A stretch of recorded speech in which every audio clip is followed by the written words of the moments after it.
തങ്ങളുടെ ജീവിതത്തിൽ കരുതലും കൈത്താങ്ങുമായ വി.ഡി. സതീശൻ കേരളത്തിന്റെ മുഖ്യമന്ത്രിയായതിന്റെ സന്തോഷത്തിൽ വിനോദിനിയും കുടുംബവും. ചികിത്സാ പിഴവിനെ തുടർന്ന് വലതു കൈ മുറിച്ചു മാറ്റേണ്ടി വന്ന 9 വയസ്സുകാരി വിനോദിനിക്ക് കൃത്രിമ കൈ നൽകിയത് വി.ഡി. സതീശന്റെ ശ്രമഫലമായിട്ടാണ്. വിനോദിനിക്ക് വീട് വെച്ച് നൽകാനും സതീശൻ ഇടപെട്ടു. കോൺഗ്രസ് നേതൃത്വം ഡൽഹിയിൽ മുഖ്യമന്ത്രിയെ പ്രഖ്യാപിച്ചപ്പോൾ പല്ലശ്ശനയിലെ വിനോദിനിയുടെ വീട്ടിൽ ആഹ്ലാദത്തിന്റെ നിമിഷങ്ങളായിരുന്നു. നമ്മുടെ സാറ് മുഖ്യമന്ത്രിയായി എന്ന് പറഞ്ഞ 9 വയസ്സുകാരി അമ്മ പ്രസീതയുമായി ആഹ്ലാദം പങ്കുവച്ചു. പാലക്കാട് ജില്ലാ ആശുപത്രിയിലെ ചികിത്സാ പിഴവ് മൂലം വലതുകൈ നഷ്ടപ്പെട്ട വിനോദിനിക്ക് 6 ലക്ഷം രൂപ ചെലവഴിച്ച് ആധുനിക കൃത്രിമ കൈ വയ്ക്കാൻ സഹായിച്ചത് പ്രതിപക്ഷ നേതാവായിരുന്ന വി.ഡി. സതീശനാണ്. വിനോദിനിക്ക് വീട് നിർമ്മിക്കാൻ സ്ഥലം കണ്ടെത്തിയതും സതീശന്റെ ഇടപെടലിലായിരുന്നു. സതീശനെ മുഖ്യമന്ത്രിയായി പ്രഖ്യാപിച്ചതിന് പിന്നാലെ കോൺഗ്രസ് പ്രവർത്തകർക്കൊപ്പം ലഡു വിതരണത്തിൽ സജീവമായിരുന്നു വിനോദിനി. വി.ഡി. സതീശന്റെ നേതൃത്വത്തിൽ തനിക്കായി സ്വപ്നഭവനം ഒരുങ്ങാൻ പോകുന്ന പല്ലാവൂർ ജംഗ്ഷനിലാണ് കോൺഗ്രസ് നേതാക്കളോടൊപ്പം പ്രവർത്തകരോടും ഒന്നിച്ച് മധുരം വിതരണം ചെയ്ത് വിനോദിനി തന്റെ സന്തോഷം പങ്കുവച്ചത്. തനിക്ക് കരുതലും കൈത്താങ്ങുമായി സതീശൻ അങ്കിൾ കേരളത്തിന്റെ മുഖ്യമന്ത്രിയായതിൽ സന്തോഷമെന്ന് വിനോദിനി പ്രതികരിച്ചു.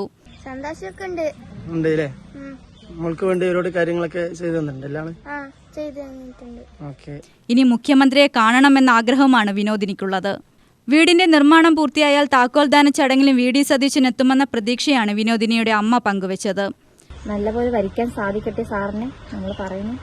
തുടർന്നുള്ള സഹായങ്ങൾ ഇനി നമുക്ക് എന്തായാലും കിട്ടുമല്ലോ. സാറ് മന്ത്രി നമുക്ക് ഇല്ലാത്ത സമയത്തേ നമുക്ക് കിട്ടി. അപ്പൊ ഇനി എന്തായാലും മന്ത്രിയായി നമുക്ക് എന്തായാലും കിട്ടാണ്ടിരിക്കില്ലല്ലോ. അതുകൊണ്ട് ഭയങ്കര സന്തോഷമുണ്ട്.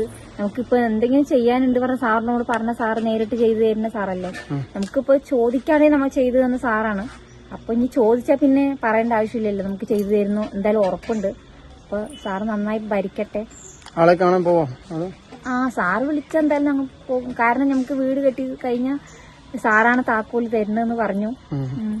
ആളെ കണ്ട് അവതരിപ്പിക്കില്ലേ കാര്യങ്ങള്? അതെ അതെ. സാറ് ഇപ്പൊ വീട് പണി അടുത്താഴ്ച തുടങ്ങും. അപ്പൊ വീട് കെട്ടിക്കഴിഞ്ഞ് ഈ താക്കോല് തരുമ്പോ സാർ എന്തായാലും വരണം. സാർ എന്തായാലും. പല്ലശ്ശന ഒഴിവുപാറ സ്വദേശിയായ വിനോദിനി ഒഴിവുപാറ ALP സ്കൂളിലെ 4ാം ക്ലാസ് വിദ്യാർത്ഥിനിയാണ്. ഇനി പുതിയ സ്കൂളിൽ 5ാം ക്ലാസ്സിലേക്കാണ്. കൈമുറിച്ചു മാറ്റേണ്ടി വന്ന തരത്തിൽ ചികിത്സാ പിഴവുണ്ടായിട്ടും സർക്കാർ തിരിഞ്ഞു നോക്കിയിരുന്നില്ല. കൈയില്ലാതെ സ്കൂളിലേക്ക് പോകില്ലെന്ന വിനോദിനിയുടെ സങ്കടം വാർത്തകൾ നിറഞ്ഞതോടെയാണ് വി.ഡി. സതീശൻ കൃത്രിമ കൈ വെച്ചു നൽകാൻ സഹായിച്ചതും വിനോദിനി സ്കൂളിൽ പോയി തുടങ്ങിയതും. UTV news, Palakkad.